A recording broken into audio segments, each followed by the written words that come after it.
670 AM, 96.3 FM, The Source.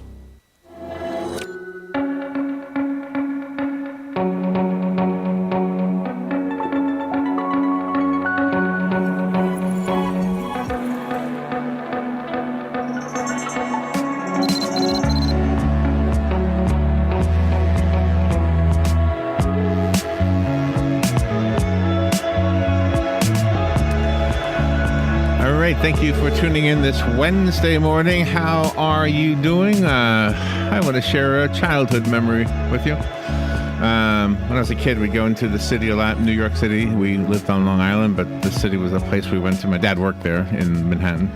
And once in a while, we go over to these piers on the Hudson River, and I got to know them as the Chelsea Piers. And I never really knew that neighborhood was called Chelsea. And well, anyway, so we went back a couple years ago, and Alex and I, my son and I, went to the High Line, I think it's called, the High Line. And I said, wait a minute, this is that same place. This is where I used to come as a kid. And I said, oh man, I always wanted to live here. I don't know how many of you care. A lot of people would say, oh, I would never live there, but I would love to live there in Chelsea. Okay, so I thought, well, maybe I can pull it off. Let me look. Holy mackerel, the rent for a small apartment is like $5,000 a month. Wow. Holy mackerel. That's no electric. What do those people do for a living? And they're not even big places. For $5,000 a month, you know what you could get here? You could get a mansion here in Ocala, Florida. Derek Rydall understands money more than I ever will, so he's on the phone right now to tell me how I can get that place in Chelsea. Nice. Yeah, I'm all ears. Derek had a life-changing brush with death, it says here. He's a consultant for Emmy Award winners. He's in Academy Award winners as well. Fortune 500 executives, revolutionary leaders. Really? That's pretty amazing. He's a prominent life coach, an inspirational speaker, and a best-selling author. His book is called The Abundance Project. I'm sorry. I'll put it up on the podcast in just a second, the cover of the book. 40 Days to More Wealth, Health, Love, and Happiness. 40 days, Robin. I could be living in Chelsea. Oh, okay. Excellent. I'm all ears, too. Derek Rydall. Good morning, Derek. How are you? Oh, I'm doing great. It's so good to be here. Where are you? Don't tell me Chelsea, unless you are in Chelsea. I have a few houses in Chelsea. Do you really? You? No, I don't. Oh my gosh. No, I live in. I have a place in San Francisco and a place in Los Angeles. All right, now those are two pretty expensive places, also, right? Yeah. When you talked about the rent there, I was having a little bit of PTSD around the rent in San Francisco. Wow. Is it as high as Chelsea, or probably higher, right, in San Francisco? Yeah, I don't know the specific rents in Chelsea, but it sounds like very compatible with San Francisco for sure. So what did you do? Well, tell me about the life-changing experience. What happened? Well, like so many people, I was on a journey of self-improvement for many, many years, and over a decade of self-improvement, various modalities and therapies, and the only thing it improved was my ability to describe why my life was so messed up. But it actually drove me to, I got very depressed and very frustrated and got addicted to drugs and alcohol and almost died of an overdose. Oh, wow. So that was the first breakdown, and my head was a little bit too thick to get the message that something wasn't right with this picture. And so I just continued to work harder, smarter, and I then had an experience while I was doing a movie in Jamaica, and everything fell apart on the movie, and I ended up going diving in a coral reef and getting trapped. Oh, my gosh. Yeah, nobody knew I was out there. And that was my first mistake. And my second mistake was I just prayed to get lost from everything above, and I did get very, very lost in this coral reef. And I was stuck there in surrounded by fire coral and giant spiked coral. Oh, my. Inches from my face, my throat, my stomach. If I tried to lift my head out of the water or take a deep breath, I would be punctured and skewered. And at some point in that ordeal, I knew I wasn't going to make it out of there. And it's kind of a hard thing to understand or even put words to, but there was such a sense of finality that I was going to drown. And in that moment, all that was left for me to do was to surrender, like a true surrender, not, God, please, if you get me out of this, I'll go to church on Sunday. But really and truly just let go. I was sure I was going to drown. And in that moment, I had, I don't know what you would say exactly, some kind of opening, some kind of flash of light, insight. And I saw that this guy I'd been trying to fix and heal all these years was just a fictional character of, an amalgamation of peer pressure and societal conditioning and parental fantasies, and that nothing I would ever do would ever make him enough. But behind him, there was this other me that had never been hurt, so he didn't have to be fixed. And he was already complete, so he could not actually be improved upon. And it was just a flash. But in the next moment, I was standing outside of the pocket of coral I had been stuck in for this whole time, looking in where I had been stuck. And the exit was inches from me the whole time. And something had dramatically shifted. Humpty Dumpty had fallen off the wall. And I ended up getting out of there and pulling out of the entertainment industry, pulling out of society, trying to become a monk. And that didn't go so well. I tried to become a monk. About a week into being a monk, fasting and silence, I freaked out so badly that I broke into the monk's kitchen in the middle of the night to steal food out of the I don't blame you. I'm looking at you. You're a good-looking guy. You can't be celibate. There's no way. Don't monks have to be celibate? Don't? Yeah, they do. Yeah, they do. Actually, there's a funny story about that years and years ago. It's a joke, I guess, but the monk was they were doing all their stuff, and all of a sudden they hear this scream from the library where the monk is scribing things, and they run back there, and they're like, "What's wrong?" And the monk is just crying. They're like, "What is it?" And he's looking at the original text that they supposedly translated everything from, and he says, "It says celebrate, not celibate." Oh my gosh! Let me ask you something. Is the promise of following what you write to have an abundance in the sense of money just a way to get us to pay attention? It sounds like you're talking about real abundance, like love and like self-acceptance and non-judgmental, whatever. It sounds like it's very more philosophical. I mean, if you were trying to be a monk, then money probably is not as important to you as we might think just based on the ad for the book.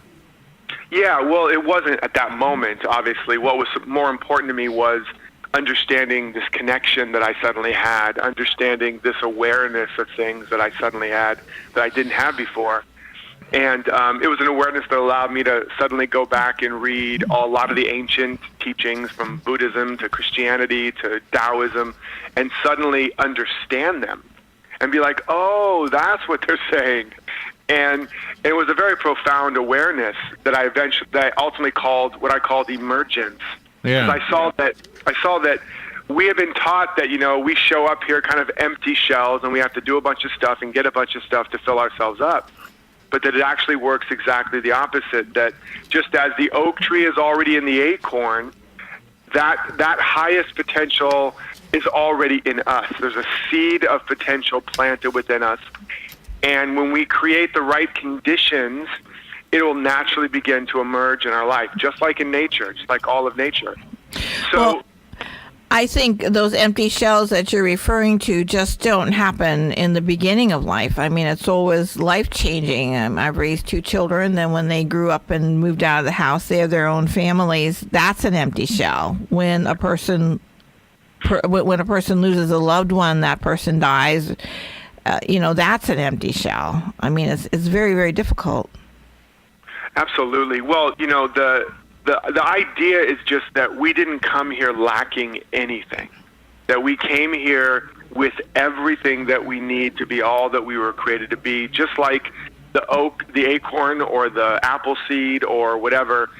The difference is those things are indigenous, which means they are dependent on external conditions. But as human beings, we're actually endogenous, which means we create our own conditions from within. And so the whole idea about, whether it's about money or whether it's about abundance in every area, I don't necessarily make a distinction. As a foundational principle, the substance of all abundance, the substance of all creation is the same. There was long time ago, there was nothing, and then there was a big bang, and there was everything. And so everything came out of nothing or no thing. And that same substance that everything came out of is the way that we are designed to create our life. And what that means is that it doesn't matter what conditions we've been through or what conditions we're facing, that we're kind of like a divine power plant. And a power plant doesn't receive the energy. It doesn't even just have a bunch of energy, it generates it. And so we have the capacity to generate everything that we need regardless of the challenges that we might be facing right now. That's really the big promise of the abundance principle and ultimately the abundance project. It's not that you're going to generate everything you need and be completely, wealthy and abundant in every area in 40 days. It's that 40-day period is where you get to develop new habits of success, new habits of abundance, mentally and emotionally and physically. And the habits are the key. Confucius said, all people are the same. It is their habits that separate them. So does the philosophy manifest itself in a practical way? Are there certain steps that we physically do or mentally do that are a result of that philosophy you just expressed? I'm wondering if our motivations sometimes are wrong. Like, let's say I want to have an abundance just for the sake of having an abundance. Is that different than wanting an abundance because I need to pay my bills or I need to help somebody out in the hospital? Yeah, I mean, that's a really good question. And there is a truth to that there's a perfect utility or functionality to life. If you look at nature, the oak tree has all these acorns, the pine tree has all these pine cones, and they don't have 10 times more pine cones than could possibly be valuable or useful, but they certainly do have what appears to be a lot more than is quote unquote practical. Yeah, when you look at nature, it's lavish, it's opulent. There's not just enough stars in the sky, to have enough light, or just enough leaves on a tree or grains of sand on the beach or fish in the ocean. Everywhere you look, there's just lavish abundance. And we're part of that. We're meant to demonstrate a life of abundance, a life of wealth. It doesn't mean you're necessarily going to have $1 billion or that you're going to be on the cover of a magazine or that you're going to be, have a mansion in Chelsea per se. But whatever total fulfillment, true fulfillment would look like for you, that's what abundance is. Whatever would allow you to have everything you need to really live the life that you dream of, that you desire, and that you were designed for. That's what abundance looks like. Can you have abundance without tithing? Well, you can certainly have abundance in certain areas. Tithing is one of the ways that you circulate, and that you circulate in a way that's unconditional. Tithe means 10, and it's an ancient principle and a practice that is about giving a portion of your money to the place where you are receiving inspiration, not to try to get anything back. It's not a quid pro quo. It's a practice to say, I know that I'm a channel for life, I'm a channel for the universe, that everything that comes through me and to me, not all of it belongs to me. I'm a citizen of a larger community. I'm part of a larger order, and so I need to allow it to flow through me and be used for greater purposes. And what that does, it sort of gives the universe a message. Okay, I'm willing to be a channel for good, a channel for generosity, charity, and life is like, all right, we got one. Let's pour more through that individual because they're going to let it circulate and flow to places that really need it. So that's kind of the principle behind it. But the key is that circulation is ultimately the key. Circulation is the catchword for abundance. Wherever there's a quality and quantity of circulation, there's greater abundance, there's greater growth, there's greater energy. So what do we do that sabotages those things? So it seems like by nature we should be abundant, and yet so many people are not abundant. There are so many people out there that are homeless, that have nothing. Can they, in 40 days, turn their lives around using the principles in the book? Oh, absolutely. I mean, I've seen people be on the verge of bankruptcy and turn everything around in a matter of a month or two. I've seen clients. I've seen people do this work. One woman was living in her car on 30-some prescriptions, depressed, alone, and I think it was longer than 40 days, but things really started turning around in about 45, maybe almost 2 months. And within a few months, she was engaged to be married. She had her prescriptions had dwindled down to like 1 or 2, and she was moving in. But didn't she have to do some practical, physical thing? Like, didn't she need to either get a job or create some kind of a income source for herself in order to start to make things change for herself? Yeah, this is not woo. This is not just woo-woo, airy-fairy kind of stuff where you just sit around and meditate and, you get a knock on the door and it's a special delivery. You won the lottery. Even to win the lottery, you have to actually play the lottery, right? So, yeah, it's a combination of working with mental, emotional, and physical. You have to engage all of it. Well, what did she do? The lady you were referring to, what did she do? Well, some of the specific things she did was definitely changing her mental attitude, definitely beginning to engage a vision for her life that was bigger than survival. Most of us are reacting to our conditions. We're trying to attack the problem and either attack the problem and solve it or try to... But I'm trying to see, Derek. I'm trying to understand. Okay, so she changed her attitude. I can understand that. But it seems like, okay, I used to live in L.A., and I used to work on Santa Monica Beach, and I would walk through that park at the top of the cliff there, and I would pass these homeless guys. And one of them told me his story, and I was so surprised at how intellectually astute he was. And I said, "How come you're here? I mean, I'm just confused why you're here."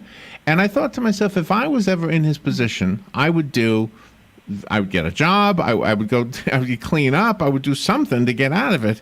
So what did she do physically? Did she just apply at McDonald's? What was it? I don't remember the specific things she did in terms of applying for jobs. What I know is that as she began to start with the inner work, she started to get out. She started to exercise. She started to walk. She started to move. She went back and cleaned up some relationships, some issues she had with her family, and she began to take better care of herself. She started to do certain things, but they came out of her beginning to change her point of view, change her vision. That you can definitely change your emotional, mental state by using action. I call that moving affirmations, where you literally have to get into action and do something. And you can also get inspired into right action by changing your mental and emotional state. But one or the other has to change. And I don't remember the exact details, this was several years ago, but she began to take action, mental action, emotional action, and physical action, to start moving the energy again, to start getting energy again. And she did it all around having a vision. And this is not a small thing. It says in Proverbs, where there is no vision, the people perish. Most people have bigger TV screens than they do a vision for their life. And they spend more time they spend more time researching their flat screen than they do developing a vision for their life. So she had to have something that was compelling. Yeah. That man that was homeless probably didn't have a thing that compelled him to want to make a difference. When you have something that compels you, and that's what I walk people through in the book, is to begin to is really have a clear vision that's compelling them. So that's the start.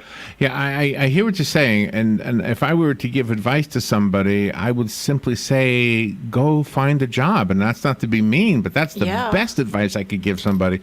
Not to say that that's the end all, because abundance and a job is two different things, but you got to start somewhere. Absolutely. And so let me just be clear. Let me just be clear about that. So yes, you've got to start somewhere, and I have actually literally given that advice to people that are sitting around doing this kind of stuff and saying, "But I still can't pay my bills." And I'm like, "Then go get a job." Exactly. Go get 2 jobs. But what I really want to say, and this is important because I'm imagining at least most of the people we're talking to aren't homeless at the moment, maybe some of them, but that it's really, really critical. This is not a little thing. That there's an old saying: "To he who is right in mind, he can do all the wrong things, it'll still turn out right. But to he who is wrong in mind, he can do all the right things, and it will still turn out wrong. So if we don't get right with our internal life, like I said, this is like our greenhouse. If we don't get right with that, if we don't bring our thinking and feeling into alignment with a vision or a goal that is more inspiring than our problem, you will not make it the right moves, and you will not get the momentum to actually stay the course until you have a breakthrough and get results. So it's both.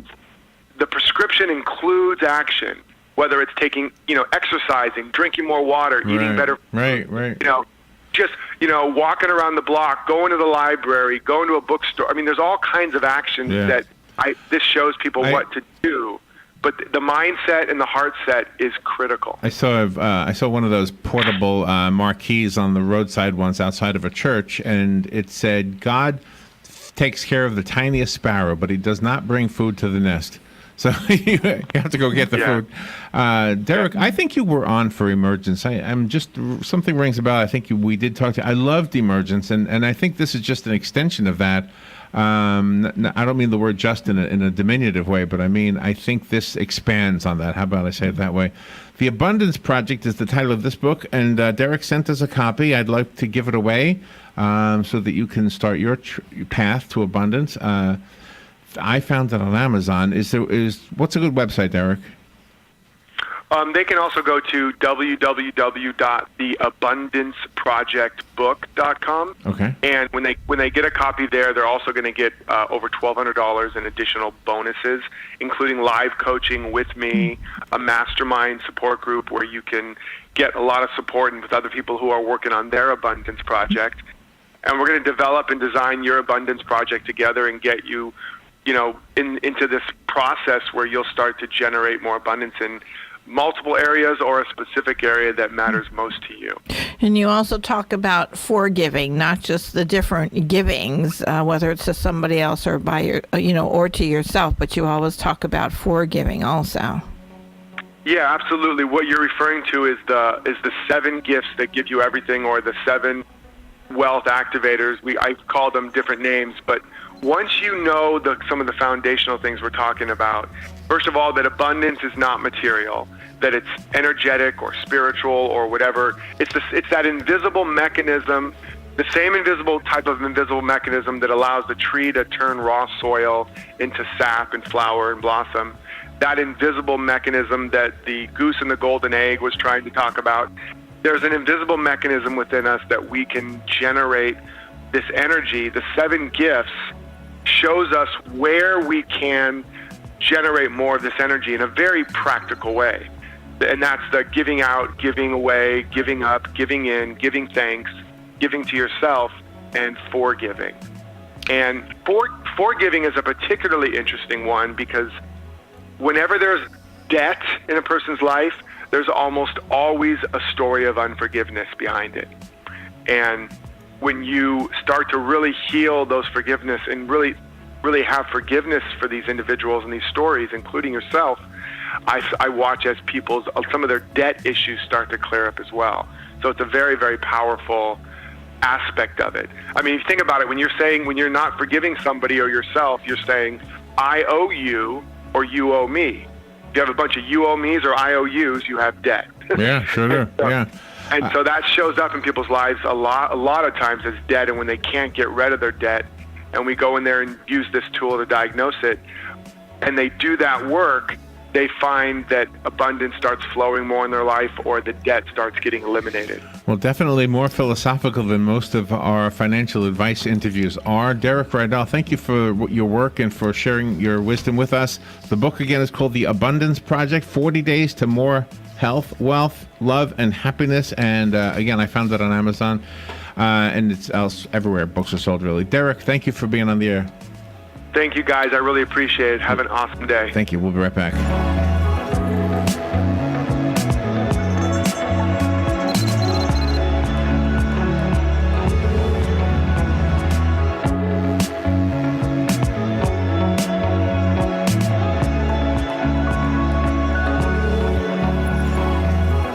Broadcasting from the Paddock Mall Studios, this is WOCA, Ocala, Gainesville, The Villages, 1370 AM, 96.3 FM, The Source.